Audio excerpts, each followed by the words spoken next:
Before you brutally elevate in your 20s to 50s, there are 4 keys you should know, and I'd like you to be very sensitive in this video because I'll be taking us through a journey you may never find in any book. It's going to be speaking directly to your destiny in order for you to maximize God's glorious plan and purpose for your life. Have you ever wondered, in all generations, there are always more workers than there are leaders? Why? It's only credentials that guarantee you a job, but sacrifice is what makes a leader. Schooling will get you a job, but it's been committed to continuous learning that makes a leader. Certificate makes a worker, but investment of time, energy, and resources makes a leader. That is why there are always more workers than there are leaders in every generation. And now, what then is leadership? As erroneously asserted in many quarters, leadership is not about leading people. It's about taking the lead in your field that makes men refer to you. Therefore, leadership is not occupying a position. It is making outstanding contributions. Having set this foundation, I will now give you the 4 master keys to know before you elevate in life. But before I share, you might be wondering, why did I start my introduction with a leadership talk? The reason is simple. Your life does not only end with only accomplishments, but most importantly, the level of impact you have on people and systems. And only a leader has an impact mentality. Understood? Okay, now that you view yourself as a leader, here are the 4 keys. I created an acronym so that you remember these keys easily. The acronym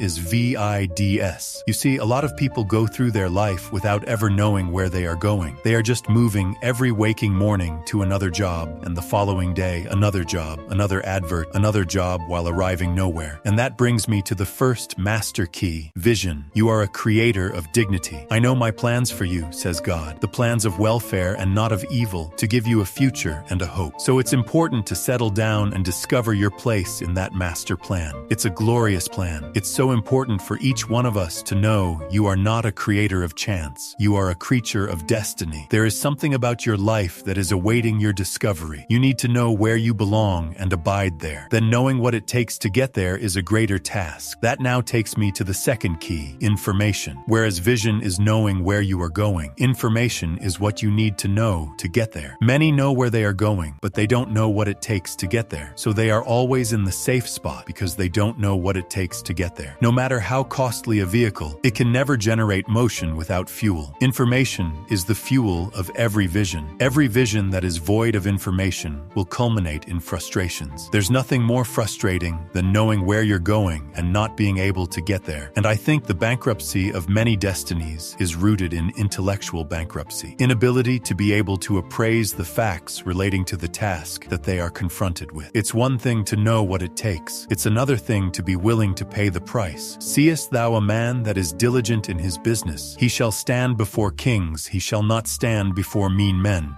Proverbs 22:29. The third key is diligence. It is input that defines output. How much you put in will determine how much you can get out. Management of self, committing yourself to getting there, and then going the extra mile if it so demands to get there. Paul the Great said, I labored more abundantly than them all, yet not I, but the grace of God that was with me. I labored more abundantly than them all. Say with me, labor. It is the quality of labor that defines the limits of your future. The quality of your labor is what defines the limits of your future. And only those who care to go the extra mile command the extraordinary result. There is nothing extraordinary on its own, but by man's extraordinary input. Because your extraordinary input in your field qualifies you for extraordinary performance. And it's your performance rating that defines your leadership rating. It's all performance. So leadership is not having responsibility.